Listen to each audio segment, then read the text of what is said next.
शिव मंदिर में जाकर गलती मत करना। कोई भी सामग्री आप भगवान शंकर को अगर समर्पित कर रहे हैं, जैसे केला ले गए, पपीता ले गए, या कोई आप खाने का सामान ले गए, या आप कोई वस्तु या दिया बत्ती ले गए, कभी भी ध्यान रखना जलाधारी के ऊपर वो केला या फल या सेव फल या नारियल या जो भी सामान है वो जलाधारी पर कभी मत रखना। क्यों? जलाधारी पर अगर हम कोई फल वगैरह वस्तु रखते हैं तो हमारे ऊपर भार बनता है। भार मतलब फायदा नहीं देखना।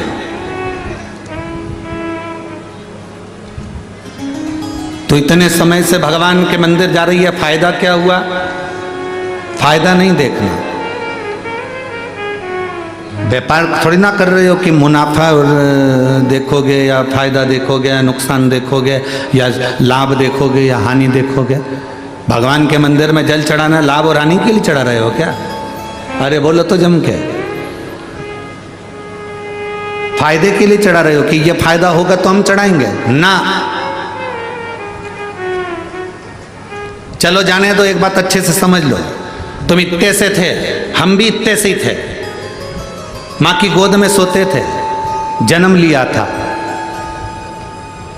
माँ हमको हॉस्पिटल लेकर चली गई, आपको भी आपकी माता हॉस्पिटल लेकर गई होगी, और हाथ में और यहाँ गोद गोद के इंजेक्शन लगाए जाते थे। बोलो याद है कि नहीं? आपका हाथ उठाकर देखना, थोड़ा सा कपड़ा उठाकर देखना, यहाँ निशान बना होगा तुम्हारे को जो इंजेक्शन लगे थे, जो टीके लगे थे उसका। लगे कि नहीं लगे? सब बोलो ये। सबके हाथ में टीका लगाए कि नहीं लगा? इंजेक्शन लगाए कि नहीं लगा? अब कोई माँ हॉस्पिटल में डॉक्टर से कह दे साहब मेरे बच्चे को कोई बीमारी है क्या जो तुम इंजेक्शन लगा रहे हो? मेरे बच्चे को कोई टिटनेस का इंजेक्शन लगा रहे हो, चेचक का इंजेक्शन लगा रहे हो, कहीं पोलियो की दवा पिला रहे हो, मेरा बच्चा कोई पोलियो ग्रसित है क्या? मेरे बच्चे को कोई ये बीमारी है क्या? मेरे बच्चे को ऐसा है क्या? डॉक्टर क्या कहता है? देखो आज अगर इसको कष्ट हो गया, आज अगर इसको तकलीफ हो गई तो हो जान दो, 2-3 दिन बुखार आएगा, 2-3 दिन रोएगा, रात भर जागेगा, क्योंकि इंजेक्शन का टीके का दर्द होगा। तुम भी जागना पड़ेगा। टेंशन मत लो। अगर आज इंजेक्शन लग गए, आज अगर पोलियो की दवा पी ली, आज अगर चेचक के इंजेक्शन टीके लग गए तो ये आखिरी तक, इसके मरते दम तक इसको ये बीमारी लौट कर नहीं आएगी, इसकी गारंटी हमारे पास है।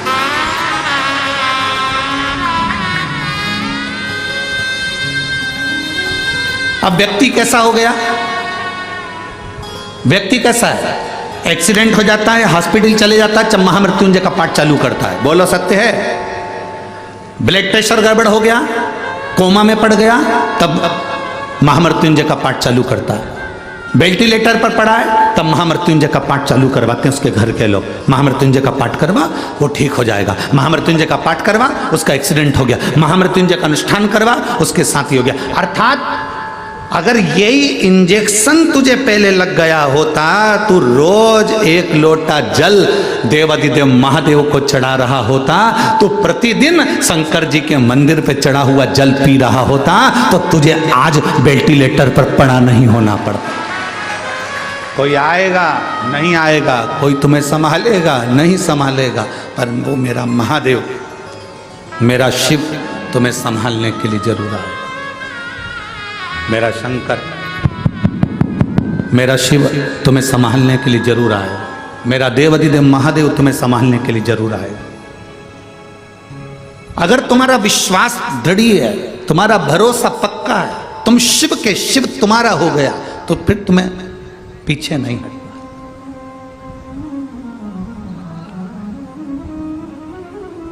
फिर तुम्हें नहीं सोचना,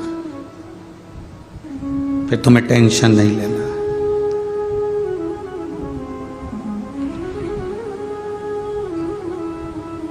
दर्पण में मुख नहीं होता, संसार में सुख नहीं होता। यह अंदाजा आपकी जिंदगी में लगा कर रखना। दर्पण में केवल मुख देखोगे तब तक मुख है, दर्पण में परमानेंट तुम्हारा मुख है क्या? अरे बोलो तो जम के। नहीं, दर्पण में मुख नहीं होता और इस संसार में सुख नहीं होता। देखोगे तो दर्पण में मुख दिखेगा और अगर दिल से देखोगे तो 5,000 की नौकरी में भी सुख दिखेगा, नहीं तो नहीं दिखेगा।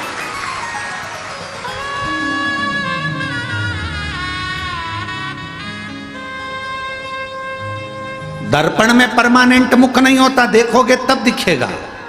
संसार में सुख नहीं होता, देखोगे तो दिखेगा।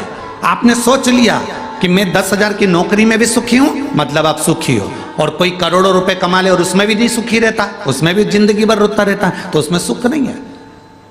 आप 2 रोटी खा रहे हो और सुख की जिंदगी जी रहे हो, तो आपको रूखी रोटी में भी सुख नजर आएगा, और नहीं तो कोई घी की भी दे देगा तो सुख नजर नहीं आएगा।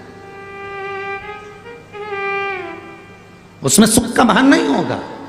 दर्पण में मुख नहीं होता और संसार में, बोलो बोलो जम के बोलो, सुख नहीं होता। दर्पण में मुख देखना पड़ता है और संसार में सुख देखना पड़ता है। आपके घर में जितना धन है, जितना वैभव, जैसी गाड़ी, जैसा बंगला, उसमें आप सुख देखोगे, आपको सुख मिलेगा। आप दूसरे के घर में झांकोगे, आप दूसरे के ओर देखोगे तो सुख का अनुभव नहीं होगा। आप दूसरों से अपने जीवन को कंपेट में रखोगे, अपने जीवन को संतुलन देखोगे कि मेरे बराबर है कि नहीं, ना मैं उसके बराबर हूं कि नहीं, नहीं, हमको नहीं देखना।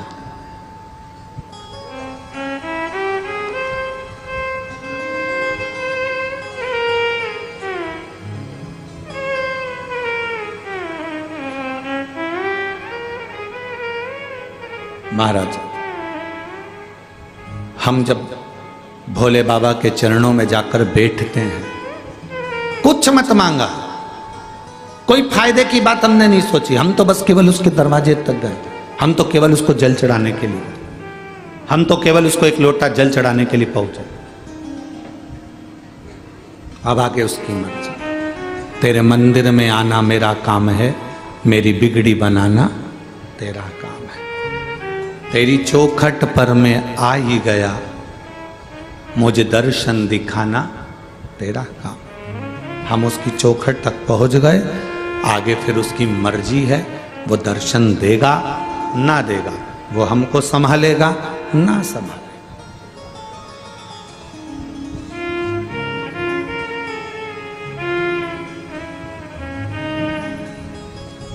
दो जगह गिरना होता है, एक रोड पर चल रहे हो तब गिर गए, और एक मंदिर में दर्शन कर रहे हो तब गिर गए। दो जगह गिरना, दो जगह गिरने का क्रम, एक रोड पर चलते चलते गिर गए, एक मंदिर में गिर गए।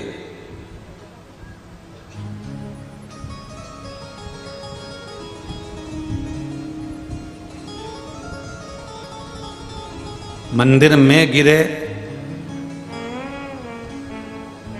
तो उसके चरणों की रज, उसके दरवाजे की धूल, मिट्टी शरीर में लेकर उठे। रोड पर गिरे, संसार के लोगों की वो भाग दौड़, वो मिट्टी लेकर उठे। बनी में गिर जाओ तो कोयला लेके उठे।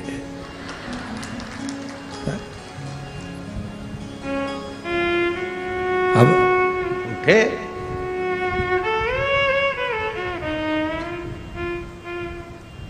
शरीर गिरा, उसने भगवान के चरणारविंद की रज हमारे शरीर में चिपकी, हम उसको लेकर उठे। रोड पर गिरे, गिर गए, मां मिट्टी पड़ी थी, धूल पड़ी थी, वो लेकर उठ गए। दोनों जगह में अंतर है। परमात्मा के चरणों में गिरने में अंतर है, वहां गिरे, उसकी चौखट पर गिरे हो तो वो संभालेगा, और किसी के साथ जाते जाते गिर गए तो जो साथ वाला है वो संभालेगा। पर जिसकी चौखट पर गिरे हो वो अंतिम समय तक संभालेगा, और जिसके साथ चलते चलते गिरे वो केवल हॉस्पिटल तक संभाल लेगा, उसके बाद नहीं संभाल सकता।